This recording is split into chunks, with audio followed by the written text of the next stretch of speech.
கனமழையின் காரணமாக நாளை நடைபெற இருந்த மெட்ராஸ் பல்கலைக்கழக தேர்வுகள் தள்ளி வைக்கப்படுவதாக அறிவிக்கப்பட்டிருக்கிறது.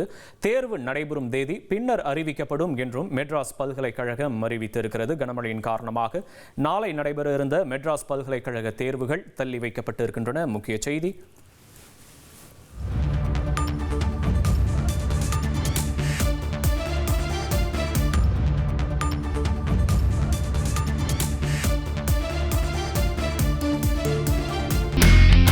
இனி செல்லும் இடமெல்லாம் செய்தி. தந்தி டிவியின் வாட்ஸ்அப் சேனலை ஃபாலோ பண்ணினா செல்ல இருக்கும் இடமெல்லாம் செய்தி. இதோ QR கோட் இப்பவே ஸ்கேன் பண்ணுங்க, ஃபாலோ பண்ணுங்க.